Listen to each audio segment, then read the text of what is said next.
Big boss മലയാളത്തിന്റെ പ്രേക്ഷകരൊക്കെ കാത്തിരിക്കുകയാണ് season 7 എപ്പോൾ വരുമെന്നറിയാൻ. അതുമായി ബന്ധപ്പെട്ട അപ്ഡേറ്റുകളൊക്കെ നമ്മൾ തരുന്നുമുണ്ട്.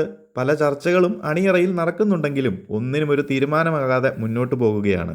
എന്നാൽ ഇപ്പോൾ ഒരു ബിഗ് അപ്ഡേറ്റ് തന്നെയാണ് വന്നിരിക്കുന്നത്. മലയാളം ബിഗ് ബോസിന്റെ ഏറ്റവും വലിയ പ്രതിസന്ധികളിൽ ഒന്നായിരുന്ന സ്വന്തമായ ഒരു സെറ്റ്. അതെ, വർഷങ്ങളായിട്ട് മറ്റു ഭാഷാ ബിഗ് ബോസ് സെറ്റുകളിൽ അവരുടെ സമയത്തിനനുസരിച്ചായിരുന്നു നമ്മുടെ മലയാളം ബിഗ് ബോസ് നടത്തിക്കൊണ്ടിരുന്നത്. എന്നാൽ കഥ മാറി. ജിയോ ഹോട്ട്സ്റ്റാർ മർജിങ് കഴിഞ്ഞതോടെ അംബാനി കളത്തിലിറങ്ങി ബിഗ് ബോസ് മലയാളത്തിനായി സ്വന്തമായ ഒരു സെറ്റ് തന്നെ വാങ്ങിയിരിക്കുകയാണിപ്പോൾ.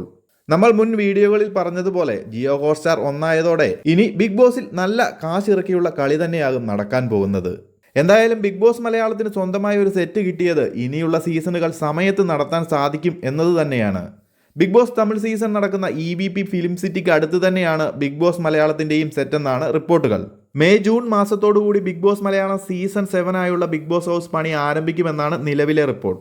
അതുപോലെ ഓഗസ്റ്റിൽ ഗ്രാൻഡ് ലോഞ്ച് പ്ലാൻ ചെയ്യുന്നു. അതിനു മുന്നേ സംശയമാണ്. അതുപോലെ തന്നെ മലയാളം ബിഗ് ബോസ് സീസൺ 7 ഹോസ്റ്റായി നമ്മുടെ ലാലേട്ടൻ തന്നെയാകുമെന്നാണ് അറിയുന്നത്. എന്നാൽ കോൺട്രാക്ട് ഒന്നും തന്നെ ഇതുവരെ സൈൻ ചെയ്തിട്ടില്ല. അതോടൊപ്പം പുതിയൊരു ഹോസ്റ്റിനെ തേടുന്നുവെന്ന വിവരങ്ങളുമുണ്ട്. ജിയോ ഹോട്ട്സ്റ്റാർ വന്ന് പുതിയൊരു സെറ്റിൽ പുതിയൊരു ഹോസ്റ്റുമായി സീസൺ 7 തുടങ്ങാനുള്ള പദ്ധതികളുമുണ്ട്. സീസൺ 7ലേക്കുള്ള ഓഡീഷൻസ് ഒക്കെ ഇതോടൊപ്പം തകൃതിയായി നടക്കുന്നു. സോ നമുക്ക് കാത്തിരിക്കാം കൂടുതൽ അപ്ഡേറ്റുകൾക്കായി.